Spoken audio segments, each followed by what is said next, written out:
Hello, and welcome to 5 for Friday for this Friday, February 3rd.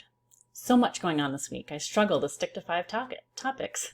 Plus, I will be gone next week, so no 5 for Friday, which also made me want to pack in the stories this week. Are you ready to hear about shape-shifting robots, flirting with avatars, 4-day work weeks, burrito season, and blondes versus brunettes? All right, here we go. We'll start with topic number 1, more robots in the news. Yes, they were in the news last week and many other weeks before. Clearly, this is a trend that you should absolutely be paying attention to. What kinds of robots made it to the news this week?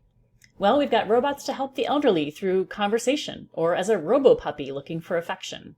And electric cargo jets flying themselves to deliver products to remote areas in the world, along with electric lawnmowers cutting the grass by themselves while tracking data points to help your landscaper find new ways to make money.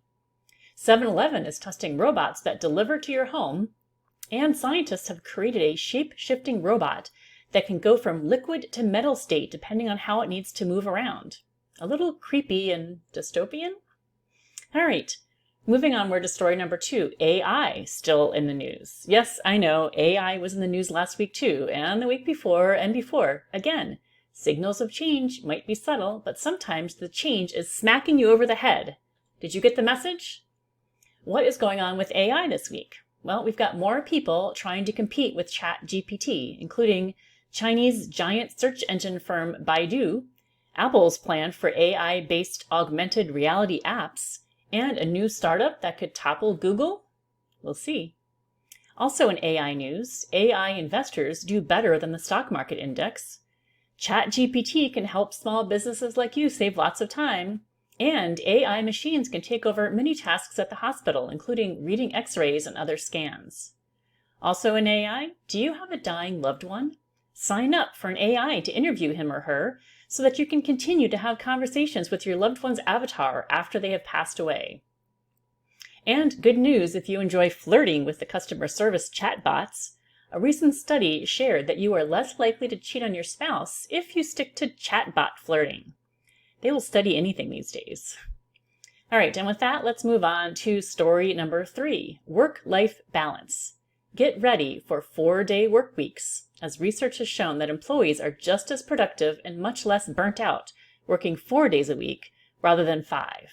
And make sure you don't bother them on their days off, as we are seeing right to disconnect laws in Africa and Europe that keep employers from being able to contact their employees when they're not working. Another potential change, unlimited paid time off, is trending, and it's not as scary as it sounds since no one wants to be that person who takes off all the time. Is your workplace ready for this future, which is coming soon to your state, or maybe already if you live in Maryland? Start thinking about how to give your employees more control over when, where, and how they get their work done. All right, moving on to story number 4, restaurant trends. We are seeing rapid growth in drive-through chains with no inside seating, along with what they call digital-only restaurants, managed with a combination of humans and bots, and also no seating inside. This is hugely trending among fast food chains. On the more elite side, we are also seeing members-only restaurant clubs going up in big cities. Super rich people pay an annual fee to belong to the club and then pay even more for the meals they eat there. Exclusivity is appealing to rich people. And did you know that March through May is peak burrito season?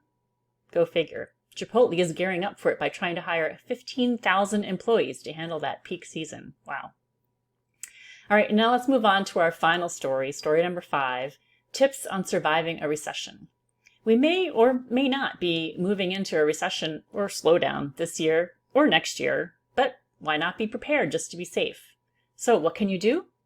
Well, if you have money to invest in startups, stick to climate change businesses rather than just big tech. They are apparently more recession resilient. And where do the super wealthy put their money in a downturn? One word. Okay, 2, real estate. What if you don't have the funds to invest millions in real estate? Maybe just consider embracing the recession with some cost-cutting measures like going brunette instead of blonde. It costs more money to keep non-blonde hair blonde, so if you're seeing fewer blondes, it may not bode well for the economy. In other bad news, Nearly 2/3 of the U.S. population says that they were living paycheck to paycheck at the end of 2022. And over half of those earning over $100,000 have that issue of living paycheck to paycheck. So even if you can't join an exclusive restaurant club and invest in giant condo complexes, at least be grateful if you're not living paycheck to paycheck. There are 2 short, cute bonus stories in the newsletter, so be sure to check them out if you subscribe. Otherwise, thanks for joining me today for this week's 5 for Friday. As a reminder, I am on vacation next week, and in the interest of work-life balance, I will not be recording a 5 for Friday next week from my vacation resort in Cancun. You will have to wait a week for the next 5 for Friday. But rest assured, even on vacation, I can't stop reading the news and thinking about which stories indicate signals of change for small businesses like yours. All right.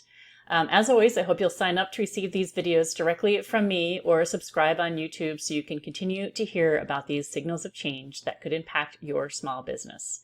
Thanks for joining me today, and happy Friday.